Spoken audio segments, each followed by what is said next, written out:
irmãos e minhas irmãs, boa noite, graça e paz. Nós vamos, nessa noite, abrir a palavra do Senhor no Evangelho de Mateus, bem lá ao final do Evangelho de Mateus, capítulo 28, do verso 18 ao verso 20. Evangelho segundo Mateus, capítulo 28, do verso de número 18 ao verso de número 20. Aqueles irmãos que forem encontrando o texto da Escritura Sagrada, por favor, se coloquem de pé, para que façamos essa leitura a uma só voz. Mateus, capítulo 28, do versículo de número 18 ao versículo de número 20, leitura a uma só voz da palavra do nosso Deus, meus irmãos. A palavra do Senhor nos diz assim: Jesus, aproximando-se, falou-lhes, dizendo: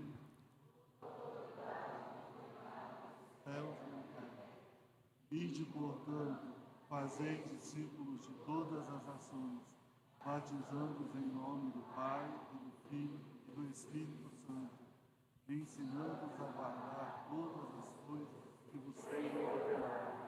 Eis que estou convosco todos os dias, até a consumação do século. Amém. Vamos orar?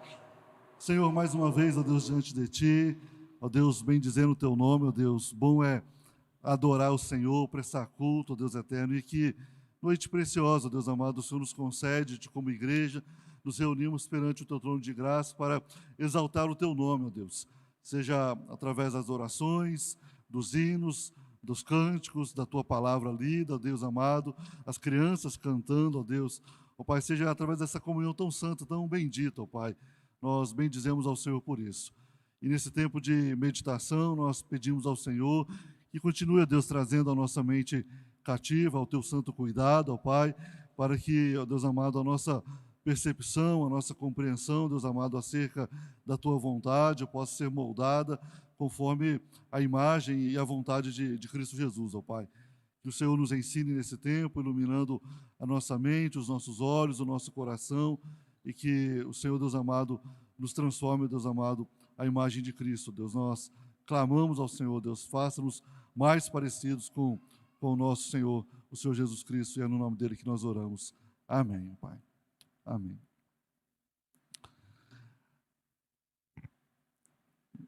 Meus irmãos, a nossa meditação nessa noite tem muito a ver com aquilo que o Gerhard Bach escreve no seu livro A Essência da Evangelização, e ele trata um pouco desse texto, e eu já li esse livro há algum tempo, e é um livro precioso, né, nessa temática. E olhando para esse texto nessa noite, a gente vai poder conversar sobre isso, né, sobre a essência da igreja do Senhor Jesus Cristo. Nós temos que ter o grande cuidado, né, do desenvolver do ministério da igreja, nós continuarmos sendo igreja.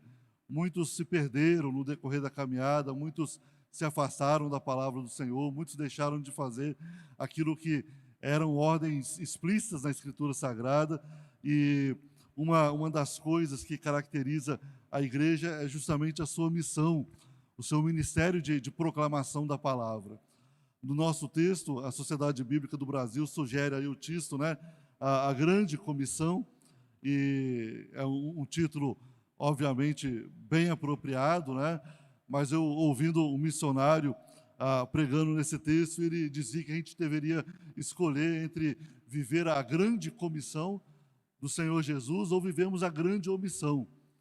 E como igreja a gente precisa se posicionar veementemente quanto a esse quadro. Se nós vamos ser a igreja que obedece o Senhor Jesus, que faz as vontades daquele que a resgatou, a salvou, a comprou com o seu sangue, ou nós vamos nos esconder, ou nós vamos nos omitir diante do nosso chamado, da nossa vocação como igreja do Senhor Jesus. Algumas vezes a gente costuma levantar essas perguntas, né? Para que igreja, né? Algumas vezes a gente convida alguém para ir para a igreja, e a pessoa fala assim: para que igreja? Eu vou na igreja para quê? O que tem lá na sua igreja, né? Para que eu vou para a sua igreja? Ou coisas assim, né? Para que serve a igreja? Muitos têm tido dificuldade em compreender e entender a importância da igreja. E, de fato, meus irmãos, qual é, então, o papel da igreja? Nós, como crentes em Cristo Jesus, precisamos estar preparados, né, para não só responder essa pergunta, né, para que ou qual é o papel da igreja, mas vivemos essa resposta de uma maneira cuidadosa, cumprindo aquilo que nós entendemos que é a vontade do nosso Deus. E, diante do contexto social que nós nos encontramos, como que a igreja deveria se comportar? Algumas vezes nós temos vivido alguns momentos calorosos, né, diante de acontecimentos que nos cercam nesse mundo, e a gente fala assim, a igreja tem que se posicionar, a igreja tem que ter uma palavra quanto a isso, a igreja tem que se posicionar quanto àquilo. E não estou dizendo que está certo ou errado, mas eu só estou chamando a atenção que há algumas coisas que caracterizam a igreja e às vezes a gente como igreja se envolve com muitas coisas. A gente tem respostas para muitas coisas, mas nos esquecemos daquilo que é o mais importante, daquilo que é essencial. Então, o nosso texto mostra aí o Senhor Jesus antes da sua ascensão, após a sua ressurreição, antes de subir aos céus, né? Ele dando direção à igreja, ele mostrando o caminho que ele tem preparado para a igreja, o que ele espera da sua igreja, do seu povo, né? O grupo dos 11 ali, né, os discípulos, estavam ali para iniciar a igreja, e quando a gente abre lá em Atos, né, Lucas vai nos mostrar essa realidade da igreja do Senhor Jesus, e aqui a gente tem um pouco então daquilo que seria então a essência da igreja do Senhor Jesus. A igreja existe para quê, pastor? Se nós somos igreja, o que Jesus espera das nossas vidas?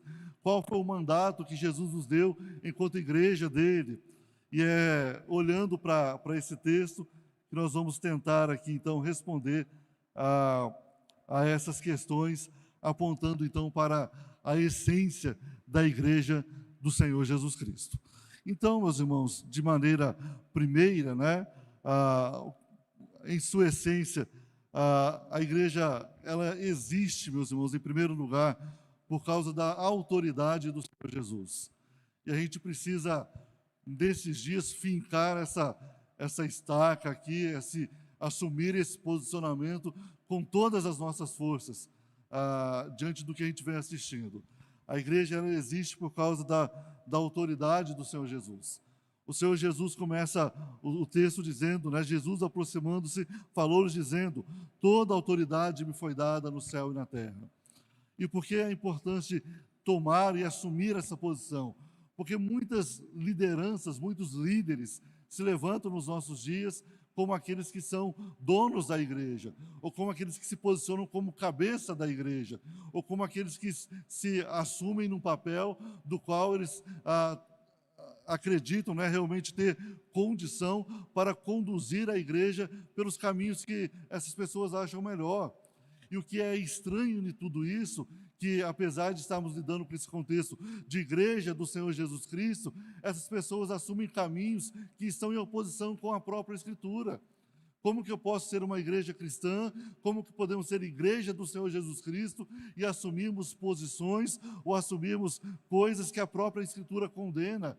Adentrarmos por caminhos que a Bíblia diz que são caminhos contrários à vontade do Senhor. E isso é muito especial nessa compreensão, meus irmãos, porque aquilo que nós entendemos, que é claro na Escritura, qualquer pessoa pode compreender, qualquer pessoa pode encontrar a resposta simplesmente examinando naturalmente a Escritura. Tanto o doutor, o letrado, né, como a pessoa mais simples, que lê com alguma dificuldade, mas é capaz de compreender o que está lendo, qualquer pessoa é capaz de chegar às conclusões mais claras da Escritura Sagrada. E aí a gente vê pessoas se levantando com interpretações estranhas, com visões estranhas, com direções estranhas, com vozes estranhas, das quais só elas experimentaram. Sofremos absurdamente com isso no passado. Eu estou falando aí do G12. Depois de 2000 anos, homens entenderam coisas na Escritura que os discípulos não tinham entendido quando Jesus nos ensinou. E se a igreja existe, meus irmãos, é pela autoridade do Senhor Jesus. Aquilo que Jesus queria revelar a você e a mim, aquilo que Jesus queria ensinar para você e para mim, aquilo que Jesus tinha para nos esclarecer, está aqui, está na sua palavra. E é debaixo dessa autoridade do Senhor Jesus, dessa convicção da perfeição de Cristo Jesus, da perfeição do ministério de Cristo, da perfeição das ordens de Cristo, da perfeição, né, da doutrina bíblica, tal qual a Bíblia se revela e nos apresenta. É debaixo dessas realidades, meus irmãos, que nós vamos caminhar. Não é um líder religioso que se levanta e agora teve uma visão, e agora nós vamos caminhar daqui para lá, e agora a gente tem outra visão, e a gente caminha daqui para cá, e agora eu fui lá em Israel e tive um batismo, e agora eu tive a compreensão, e a gente começa a voltar para o judaísmo, como os gálatas estavam fazendo, e a gente está vendo as igrejas evangélicas se levantando diante disso, negando o próprio Cristo, negando o ensino de Cristo, e tantas coisas que vão nos cercando, e nos nossos dias continuam cercando e tomando a vida da igreja. Jesus não veio a esse mundo para dar carro para ninguém, para dar casa para ninguém, para fazer ninguém rico. Jesus veio a esse mundo nos comprar com o seu sangue para nos levar para o céu. É isso que ele veio fazer. Jesus não veio se envolver com o movimento social, Jesus não veio se envolver com o movimento político, Jesus não veio para dizer se o escravo tem que receber salário ou tem que deixar de receber salário. Jesus veio libertar o homem da condenação desse mundo, para que um dia ele esteja nos céus com o Senhor Jesus. O resto tudo é fantasia. O resto tudo é mau uso do Evangelho, mau uso da Escritura. O meu reino não é deste mundo.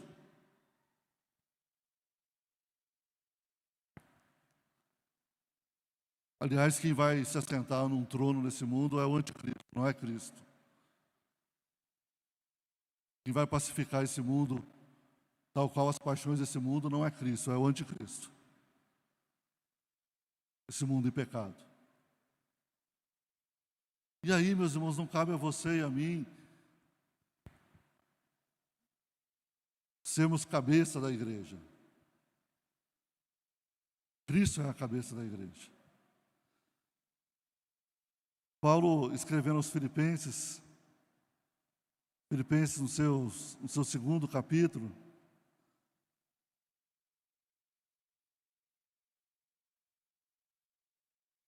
Paulo diz assim, em Filipenses 2, verso 9 ao verso 11, pelo que também Deus o exaltou sobremaneira, Ele deu o nome que está acima de todo nome, para que ao nome de Jesus dobre todo o joelho nos céus e na terra e debaixo da terra, e toda língua confesse que Jesus Cristo é Senhor, para a glória de Deus Pai. E é diante desse Cristo, é diante desse Rei dos Reis, é diante do Senhor dos Senhores, é diante daquele que tem o poder sobre a morte, é diante daquele que pagou o preço e comprou as nossas vidas, que nós nos curvamos, que nós exaltamos, que nós vivemos, que nós praticamos a nossa vida cristã. É debaixo dos conceitos, da vontade, do conselho, da palavra dEle. Ele é a cabeça da igreja. A igreja pertence a Ele, não pertence a homens. A igreja pertence ao Senhor Jesus Cristo. E se a igreja chegou até aqui, meus irmãos, é porque Ele é a autoridade, é porque Ele tem guardado, Ele tem suprido, Ele tem sustentado a igreja do Senhor, a igreja que pertence a Ele.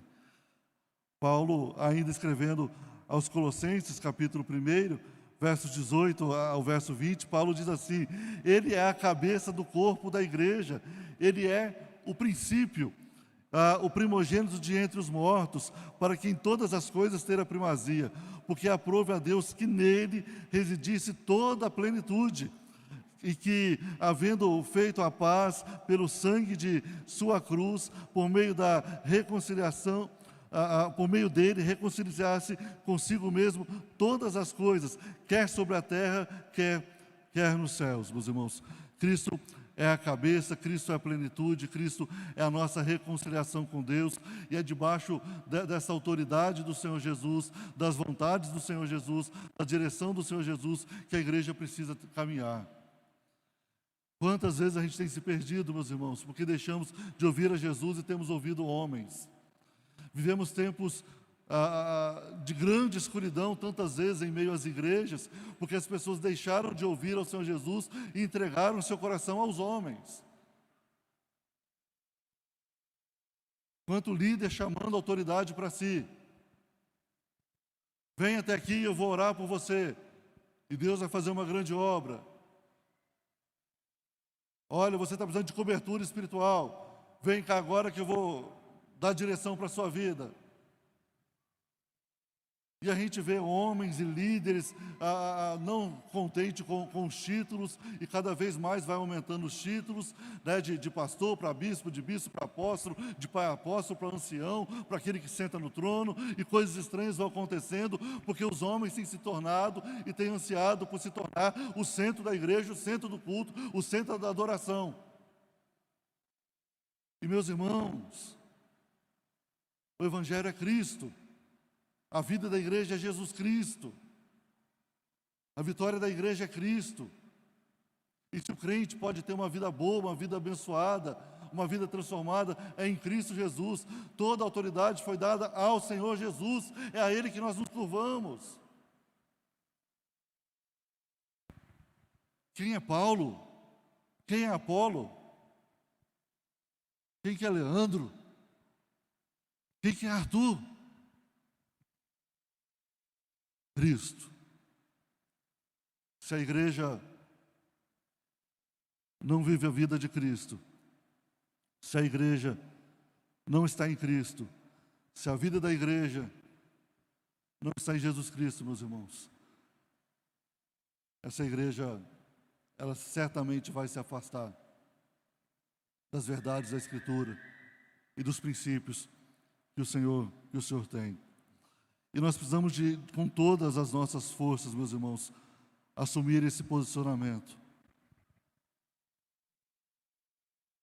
O Senhor Jesus, Ele é a nossa autoridade.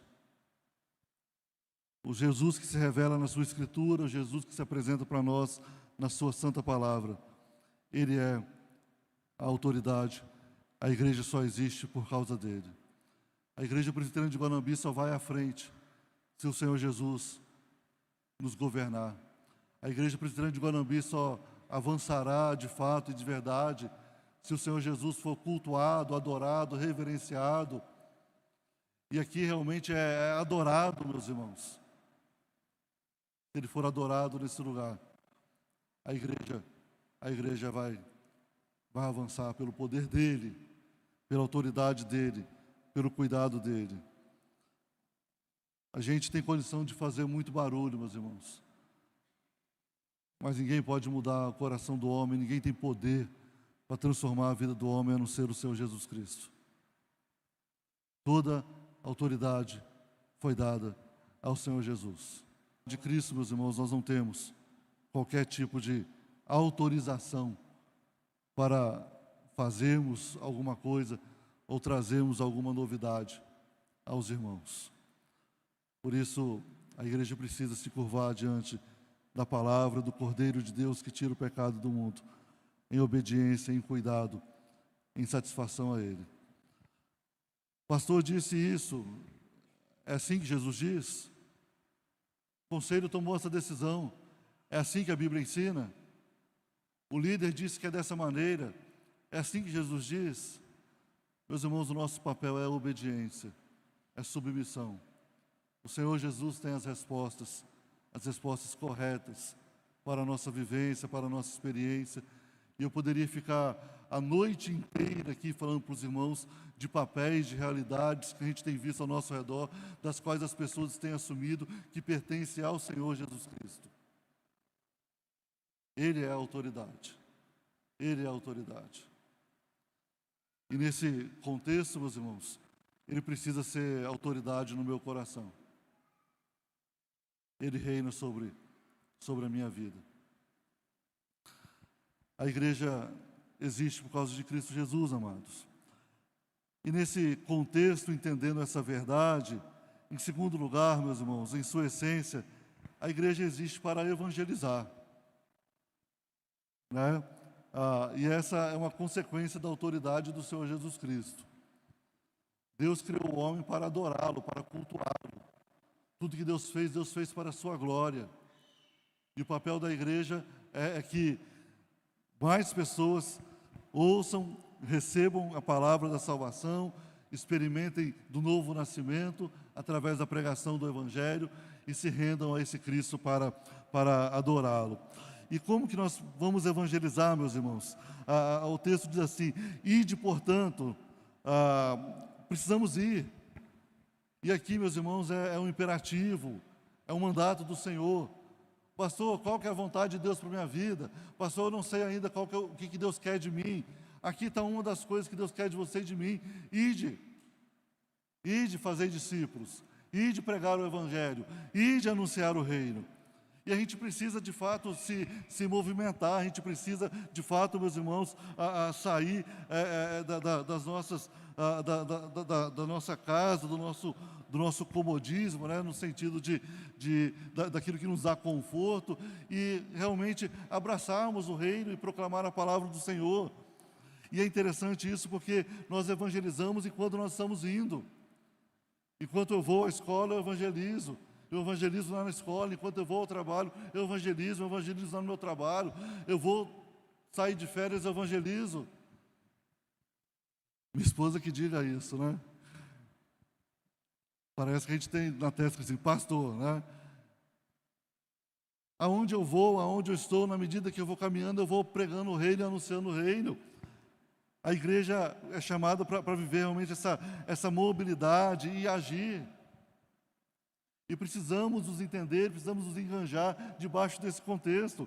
Atos 1:8, né, um texto conhecido de todos nós, quando a gente fala de trabalho missionário, o Senhor Jesus prometendo ali, né, o Espírito Santo, e aquilo que o Espírito Santo haveria de fazer na vida da igreja, e como seria a agenda de pregação da igreja. Atos 1:8 diz assim, então: mas recebereis poder ao descer sobre vós o Espírito Santo, e sereis minhas testemunhas. A igreja do Senhor Jesus, a igreja cheia do Espírito, o crente que recebeu o Espírito Santo sobre a sua vida, qual que é a vocação dele? Ser testemunha do Senhor Jesus. Aonde? Tanto em Jerusalém, tanto no local como nós estamos. Nós somos chamados a pregar a partir de Guanambi. Não é somente Guanambi, mas é a partir de Guanambi. Temos tido a experiência de participarmos aí do Ministério da Missionária Tabata, lá no Timor-Leste. Lá no Timor-Leste não tem como eu ir. Por isso a Tabata está lá. E a gente vai continuar orando por ela, investindo recurso na vida da missionária. Mas também não tem como a Tabata vir para Guanambi e ficar aqui pregando o Evangelho. E quem vai pregar o Evangelho em Guanambi? Você que vai pregar. Você, meu irmão, igreja do Senhor Jesus. Você foi chamado para isso, a igreja existe para isso, o ministério da igreja é esse. Esse é seu ministério enquanto igreja, pregar o Evangelho, né? Tanto em Jerusalém, como em toda a Judéia e Samaria, e até os confins da terra. Fazemos aqui, fazemos ali, fazemos lá, fazemos aqui com a nossa vida, fazemos aqui pregando o Evangelho, fazemos enviando pessoas, cooperando com pessoas financeiramente. Alguém já disse que missões se faz ou indo, né? Como que é? Ou indo, ou pregando, ou contribuindo, né? Nessa a ordem aqui não importa, né? Mas a Escritura não ensina dessa maneira. A Escritura ensina, as missões se faz indo e orando e contribuindo. Oramos por missões, oramos por vidas, oramos por salvação. Salvação em Guanambi, salvação na Bahia, salvação no Brasil, salvação no mundo. Investimos na vida da igreja, nossos dízimos, investimos na vida dos missionários, as nossas ofertas, contribuímos. Mas também, meus irmãos, pregamos a palavra, anunciamos o reino. Nós somos chamados a pregar. A dimensão do trabalho, meus irmãos, nos coloca debaixo de todas essas responsabilidades. A igreja é chamada, meus irmãos, para evangelizar indo, evangelizar com os próprios lábios, evangelizar anunciando o reino. Nesse mesmo contexto, nós somos chamados, então, para fazer discípulos. E aqui tem algo muito importante, porque quando as pessoas entendem o Evangelho, compreendem o Evangelho, nós não podemos virar as costas para elas. Nós precisamos discipular. E a igreja é chamada para esse discipulado, para fazer pessoas discípulos do Senhor Jesus. Opa, entendi essa mensagem aí. Jesus falou comigo, entreguei a minha vida ao Senhor Jesus. E agora, o que eu vou fazer?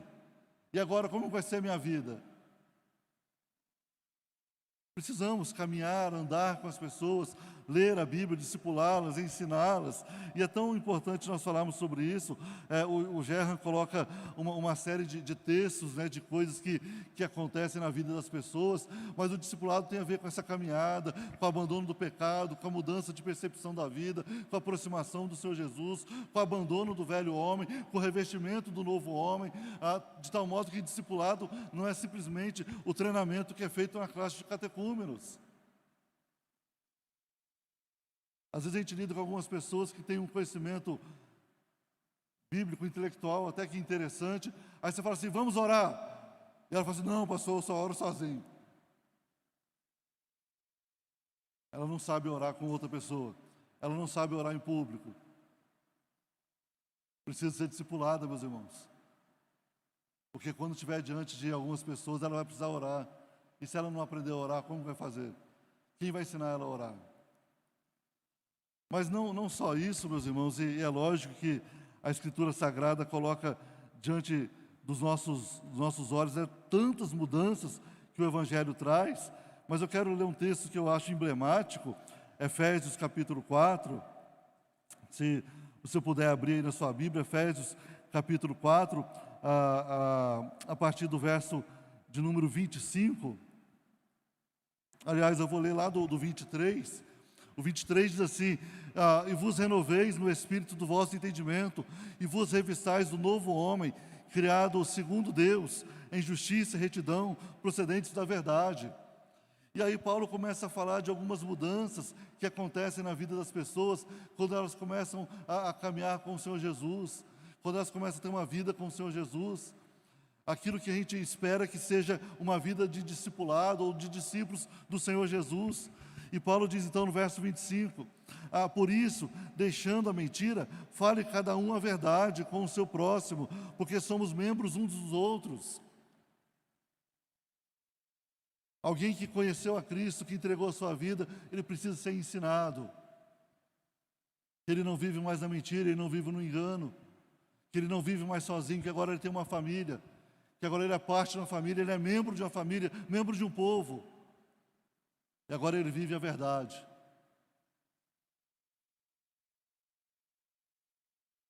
É terrível, irmãos, a gente vê gente da igreja vivendo vida dupla. O sujeito na igreja é um santo varão. Em casa, misericórdia. Coitado da esposa, coitado dos filhos. Vida de mentira. Jesus entra e muda a nossa vida, transforma a nossa vida. Tira a gente da mentira. Irai-vos e não pequeis, não se põe o sol sobre a vossa ira, nem deis lugar ao diabo.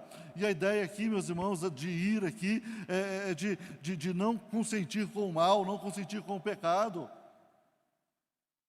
Às vezes a gente vive num contexto em que as coisas terríveis estão acontecendo ao nosso redor e a gente acha que é tudo normal, o mundo é assim mesmo, o pecado é assim mesmo, o pecado está em todo lugar e a gente não acha ruim. E aí os filhos da gente praticam, a gente acha que é normal. É menino, é criança, vai mudar. Um pecadinho só, isso aí não vai acabar com a vida dele. O crente tem que se indignar com o pecado. Deus odeia o pecado. A ira do Senhor está sobre os pecadores, sobre homens entregues aos seus pecados, às suas paixões. Deus odeia. As pessoas vão para o inferno por causa justamente do pecado. O pecado faz separação entre nós e o nosso Deus.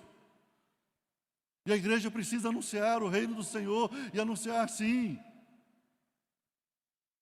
O pecado mata, o pecado destrói, o pecado separa. O pecado destrói a agenda da igreja. nem deis lugar ao diabo. Olha que interessante, aquele que furtava, não furte mais, antes trabalhe, fazendo com as próprias mãos o que é bom, para que tenha o que acudir ao necessitado. Meus irmãos, nós somos chamados a testemunhar e a ser bons trabalhadores. Discípulos de Jesus são excelentes trabalhadores. Discípulos de Jesus, naquilo que põe a mão, faz com a maior excelência que ele é capaz de fazer. Discípulo de Jesus não pode ser preguiçoso. Se tem uma crítica que pode ser feita aos discípulos do Senhor Jesus, é porque eles são muito certinhos mesmos. Trabalham certinho, são dedicados certinho, honram o salário que ganham, não falam mal do patrão, não maldizem o emprego.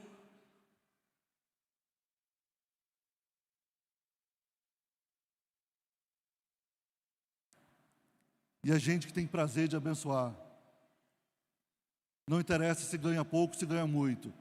Não interessa se tem muito dinheiro na conta, se tem pouco dinheiro na conta. Os discípulos do Senhor Jesus têm prazer em abençoar.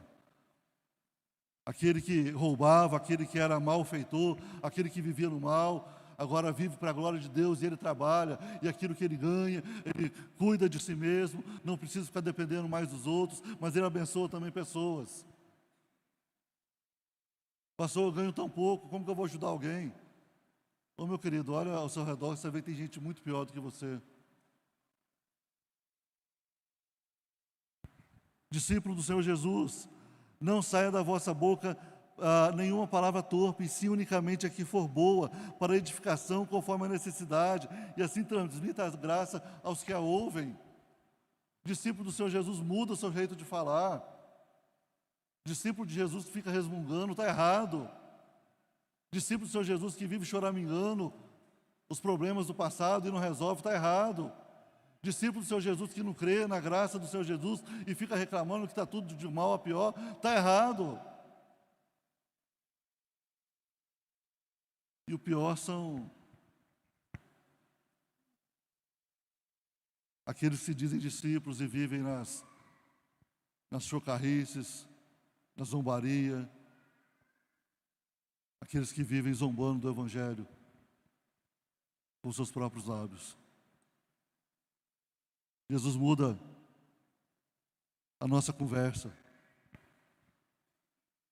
Que bom quando a gente encontra alguma pessoa, a gente nunca conversou, e a pessoa diz, nossa, gostei de conhecer você, você tem uma conversa boa.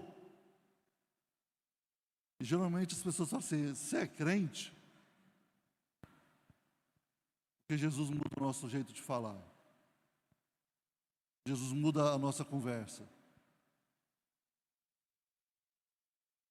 E não entristeçais o Espírito Santo, o Espírito de Deus, do qual fostes selados para o dia da redenção. Longe de vós toda amargura e cólera e ira e gritaria e blasfêmias e bem assim toda a malícia.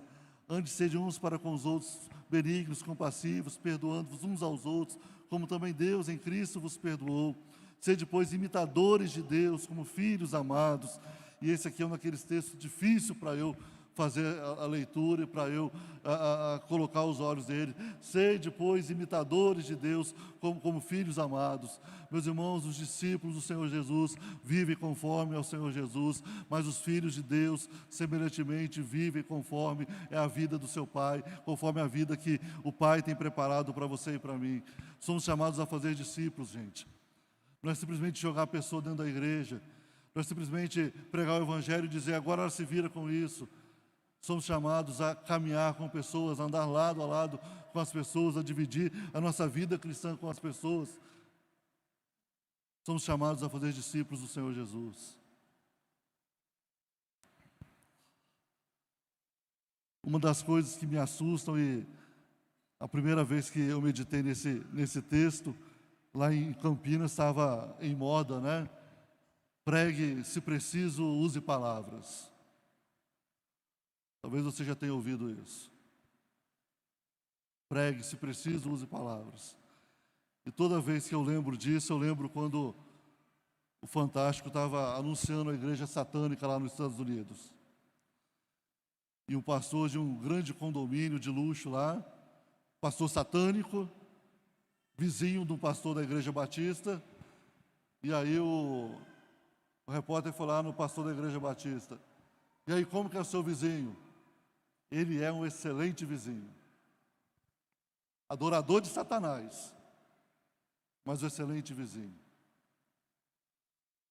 Tem muito adorador de Satanás nesse mundo, meus irmãos, que tem uma vida muito bonitinha. Mas, independente de qualquer coisa, não vou me delongar muito aqui. Quando a gente abre para a Escritura, eu vou ler Romanos 10 com os irmãos, apenas Romanos 10. Romanos 10, versos 13 a 15. Diz assim, queridos, Romanos 10, de 13 a 15. Porque todo aquele que invocar o nome do Senhor será salvo. Como, porém, invocarão aquele em que não creram? E como crerão daquele em que nada ouviram? E como ouvirão se não há quem pregue? E como pregarão se não forem enviados? Como está escrito, quão formosos são os pés dos que anunciam as coisas boas. Meus queridos, a maneira que o Senhor escolheu para que as pessoas cheguem ao conhecimento da sua vontade e se convertam é que elas ouçam o Evangelho. É preciso que a gente viva uma vida libada, uma vida de testemunho, sim, uma vida de correção, uma vida de exemplo. É necessário, isso é ser cristão também. Mas as pessoas precisam ouvir a mensagem da salvação, elas precisam conhecer a respeito do Senhor Jesus. E para isso você e eu temos que abrir a nossa boca, temos que falar. E o Senhor nos envia para isso. Pastor, eu não tenho o chamado de pastor. Independente, você foi chamado para pregar o Evangelho. Pastor, eu não sou missionário. Independente, você foi chamado para pregar o Evangelho com a sua própria boca. A abrir os seus lábios, a anunciar a Cristo, a falar de Cristo, a falar da salvação em Cristo Jesus. Como ouvirão se não há quem pregue?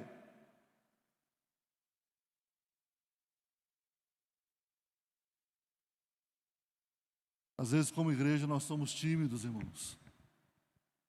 Nós somos tímidos em falar do Evangelho do Reino. E a gente precisa fazer igual o apóstolo Paulo. Aqui, aos Efésios, Paulo pede para a igreja orar por ele. Ou aos Gálatas. Orem para que Deus me dê coragem, para que no abrir da minha boca eu pregue o Evangelho. É preciso orar por coragem. Senhor, me dá coragem para falar de Jesus. Senhor, me dá coragem para abrir a minha boca. Senhor, me dá coragem para eu expressar o amor do Senhor a essas pessoas. Senhor, me dá coragem para eu parar de me esconder e abrir a boca e falar aquilo que eu tenho que falar a mensagem da Escritura, falar aquilo que é a tua vontade. Paulo nos ensina dessa maneira, a orar por coragem, pedir coragem.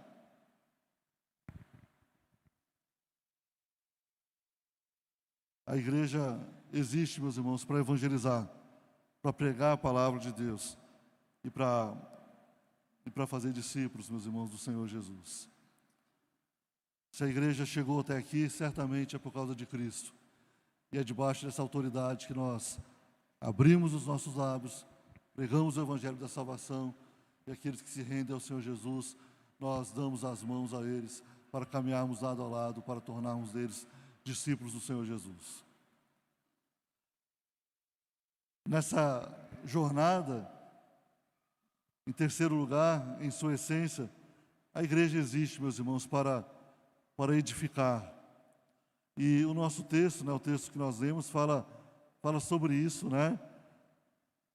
Ide, portanto, fazei discípulos de todas as nações. E como que esse povo vai ser edificado? Batizando-os em nome do Pai, e do Filho, e do Espírito Santo, e ensinando-os a guardar todas as coisas que vos tenho ordenado. Ah, meus queridos, que verdades preciosas. Primeiro que, quando a gente pensa em batismo, nós pensamos em pessoas verdadeiramente convertidas, Atos 2:8 é um texto emblemático para nós, mas é um contexto geral das Escrituras, certamente encontra-se debaixo desse contexto, meus irmãos. Atos capítulo de número 2, verso de número 38, o texto diz assim: Respondeu-lhes Pedro: arrependei-vos e cada um de vós seja batizado em nome de Cristo para a remissão dos vossos pecados. Batismo, meus irmãos, significa arrependimento. Batismo significa mudança de vida, de posição. Eu era do mundo, agora eu não quero mais ser do mundo. Batismo significa dizer: eu quero servir a Cristo, eu quero viver para Cristo. Batismo significa eu assumir uma posição diante dos homens. Eu me arrependo da vida passada, daquela vida que eu tinha, daquela vida de pecado, daquela vida longe do Senhor Jesus, e agora eu quero viver a minha vida para o Senhor Jesus, debaixo do perdão que Cristo traz, debaixo dessa união que Cristo traz sobre a minha vida. Precisamos, meus irmãos, edificar as pessoas, batizando as pessoas. Por isso, a ideia do discipulado é importante, a compreensão daquilo que está sendo feito é importante. Eu tenho dito para os irmãos que, antes desse avivamento evangélico no Brasil, a gente saía pelas ruas, conversava com as pessoas e perguntava para as pessoas: qual é a sua religião? A resposta sempre foi: sou católico não praticante. E agora a gente sai pela rua, caminha, conversa com as pessoas e pergunta: qual que é a sua religião? Sou crente desviado. Não tinha assumido um compromisso verdadeiro com Deus antes e não assumiu o compromisso verdadeiro com Deus agora. Continuamos a viver esse evento dos nossos dias, dos desigrejados.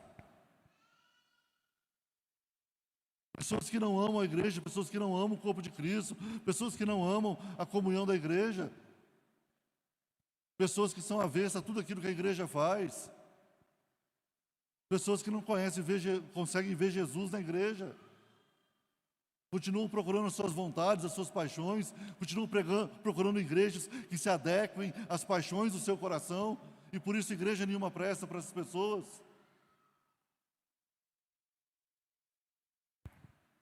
Porque na verdade o compromisso delas é com elas mesmas, compromisso de si para si próprio, não é um compromisso com o Senhor,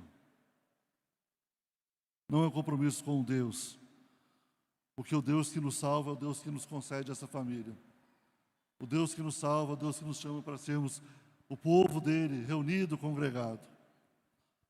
O Deus que nos chama, meus irmãos, é o Deus que nos coloca debaixo dessa aliança tão preciosa. Aliança feita em nome do Pai, do Filho e do Espírito Santo. O batismo não vai título de igreja.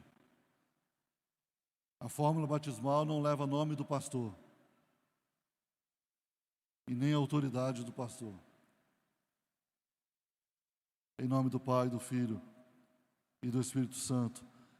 E é nesse contexto que nós temos convicção que fazemos parte dessa grande família da fé. Alguém que conheceu Jesus, ele mais do que depressa, ele quer ser batizado. Então, logo ele compreendeu o Evangelho: eu quero receber o selo do Espírito Santo. Eu quero assumir um compromisso. A igreja precisa edificar a vida das pessoas. A igreja precisa chamar as pessoas a assumir de fato um posicionamento. Quem é você na igreja? Já batizou, já professou a sua fé? Já assumiu um compromisso com Cristo de verdade? A igreja não é chamada para ficar em cima do muro, meus irmãos. A igreja é chamada para se curvar diante do Senhor Jesus Cristo. Edificar batizando, edificar ensinando a guardar tudo aquilo que o Senhor Jesus tem ensinado. Quando a gente olha para o contexto da Escritura Sagrada, meus irmãos, que coisa preciosa. A gente poder perceber a esperança que os crentes têm no contexto da Escritura Sagrada. Coisa preciosa a gente saber que os efésios estavam colocando o coração deles no Senhor Jesus, que a igreja de Colossenses vivia nesse contexto de fé, de esperança e amor, porque cria naquilo que Jesus fez e naquilo que Jesus vai fazer, na obra de Jesus sendo concluída. E precisamos, meus irmãos, aprender realmente a guardar a nossa fé para vivermos Cristo. Precisamos colocar o nosso coração na Jerusalém celestial, a guardar os nossos tesouros nos céus. Os tesouros desse mundo vão ficar aí, os tesouros desse mundo vão apodrecer, os tesouros desse mundo a traça vai comer, a ferrugem vai consumir e vai ficar tudo aqui. Tantas vezes a gente encontra pessoas com dificuldade para afirmar a sua fé, porque o coração dela continua nesse mundo. O seu coração continua debaixo das paixões desse mundo, das vontades desse mundo. E a igreja é chamada para edificar a vida das pessoas. Edificar aqui não, edificar nos céus. Aquele que recebe Jesus aqui estará com Jesus nos céus. Aquele que nega Jesus aqui não terá Jesus nos céus. Aquele que confessa estará com Cristo, aquele que rejeita não terá o Senhor Jesus. E nessa caminhada, nessa jornada de amadurecimento, meus irmãos, nós vamos aprendendo a guardar as coisas e vamos nos amadurecendo como crentes.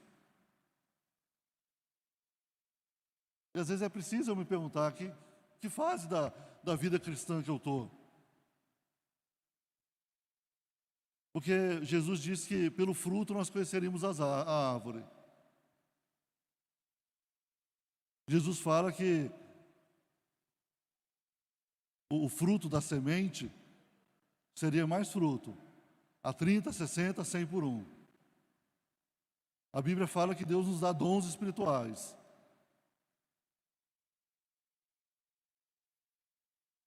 E aonde que eu estou nesse processo de vida cristã? Eu já estou dando fruto? A minha vida é uma vida frutífera? As pessoas olham para os frutos da minha vida e desejam ou anseiam pelo Cristo que eu vivo?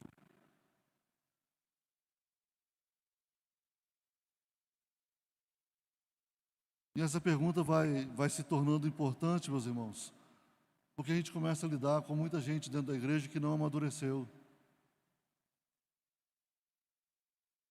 E o pior, não é só gente que não amadureceu, gente que amargou, gente que esfriou o coração. Já viu aqueles crentes assim, às vezes chega um novo convertido na igreja, está animado, está participando de tudo, quer ajudar tudo, quer fazer tudo, coisa e tal. Aí senta perto de um crente mais antigo, amargurado, aí o crente olha para você: eu já fui assim. Fica tranquilo, já já esse fogo vai apagar. Se apagou, meus irmãos, tem que acender de novo.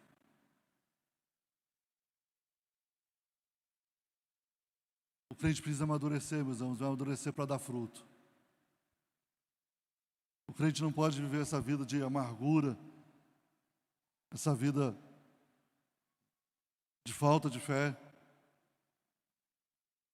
Será que a gente vai chegar nos 300 membros? O pastor Arthur está doido. Não chegou em 20 anos, vai chegar agora? Nos últimos 10 anos não cresceu 30, vai crescer 300, como?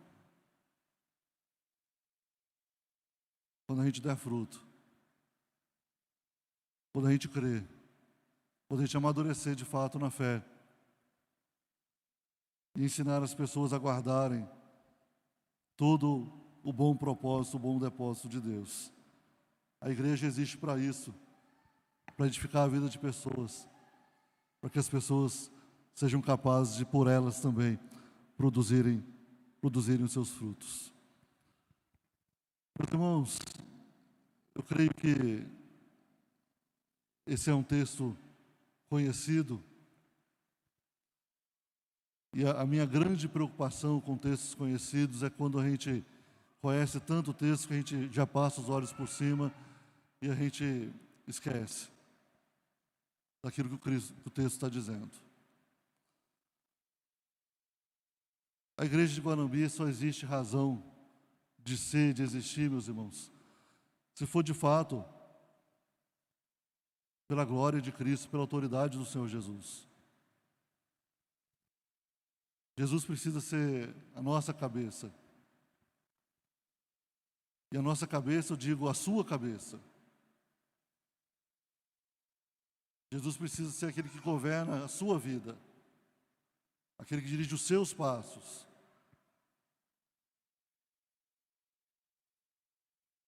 Porque a igreja não é o pastor com os outros irmãos, a igreja somos nós. A igreja somos nós.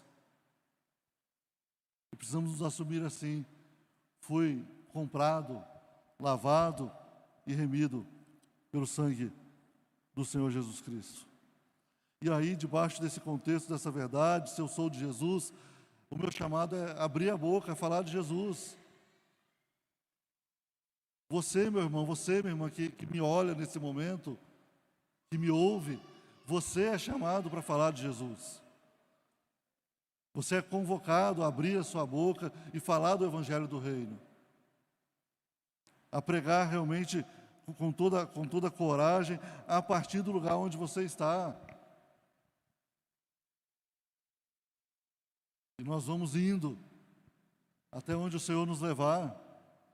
Nós somos chamados, meus irmãos, a fazer discípulos, a caminhar com pessoas, a andar com pessoas. E por favor, não estranhe, mas papais, mamães, os nossos filhos são os nossos primeiros discípulos. Os nossos filhos são os nossos primeiros discípulos. Quando os nossos filhos chegam à idade da adolescência, que eles se rebelam contra Deus, que eles se afastam da igreja, que eles abandonam o Evangelho, não é culpa da igreja. A rebeldia deles é muito do testemunho que você dá na sua casa, da vida cristã que você vive com eles dentro da sua casa. Nossos primeiros discípulos, nossos cônjuges e nossos filhos. Se eu não cuido de quem está na minha casa, eu vou cuidar do amigo no trabalho? Se eu não cuido de quem está na minha casa, que é meu sangue, eu vou cuidar do amigo da escola?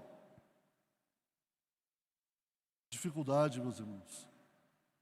Nós somos chamados a fazer discípulos, anunciando o reino, para que essas pessoas conheçam o Senhor Jesus, se arrependam, sejam batizadas e no nome do Senhor Jesus elas aprendam a guardar aquilo que um dia nós recebemos, a Jerusalém celestial, através do sangue do Senhor Jesus Cristo. Meus irmãos, a nossa convicção é de que as palavras do Senhor Jesus vão se cumprir. As portas do inferno não prevalecerão contra a igreja do Senhor Jesus Cristo. As portas do inferno não prevalecerão contra a igreja do Senhor Jesus. Jesus, com toda a sua autoridade, nos ensina a fazer discípulos de todas as nações, nos envia a fazer discípulos, edificando com todo o ensino da Escritura, pois Ele está conosco todos os dias até a consumação dos séculos. E o momento, meus irmãos, que me fez, né, trazer essa palavra nessa noite, é desse momento que nós estamos vivendo. E aí eu já dou aviso, já coloco tudo aqui. Semana que vem nós temos aí o nosso musical.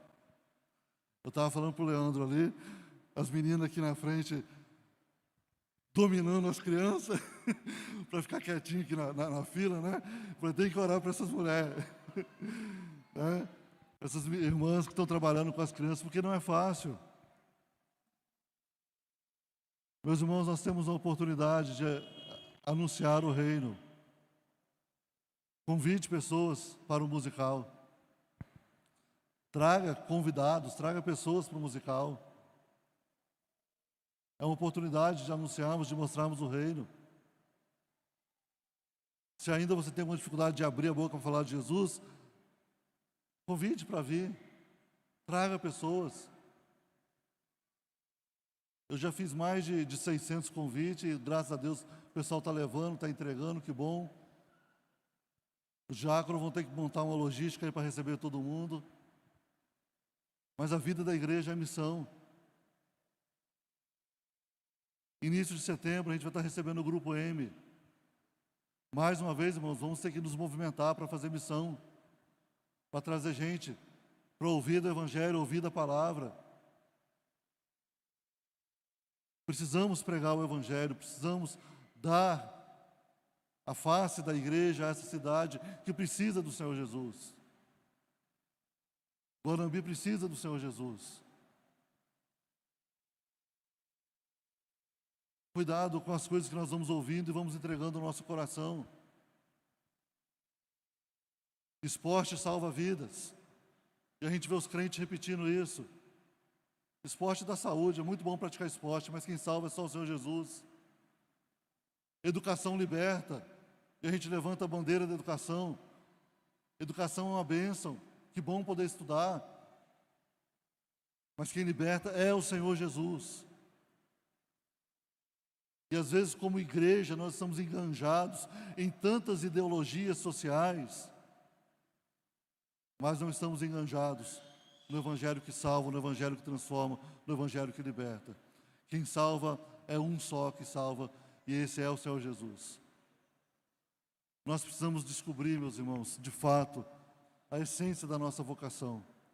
Se a igreja não servir para pregar o Evangelho, se a igreja não servir para anunciar o reino, se a igreja de Guanambi não for proclamadora da palavra do Senhor, das boas novas de salvação, meus irmãos, nós somos qualquer coisa, mas não somos igreja.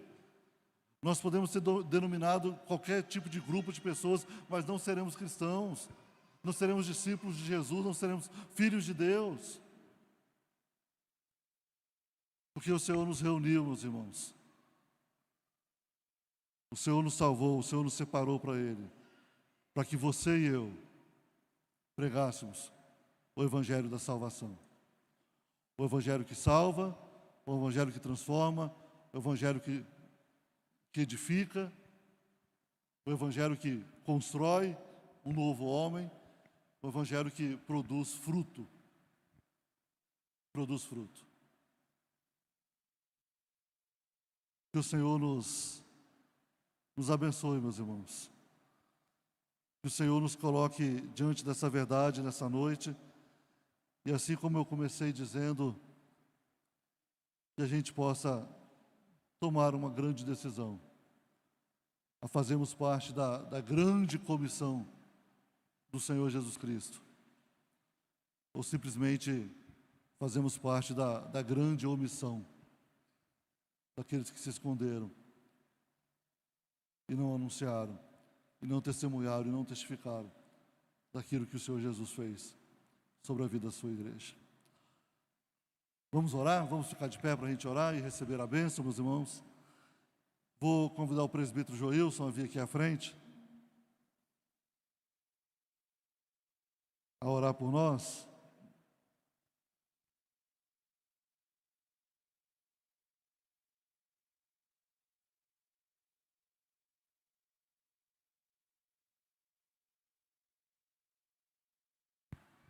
Oremos, irmãos.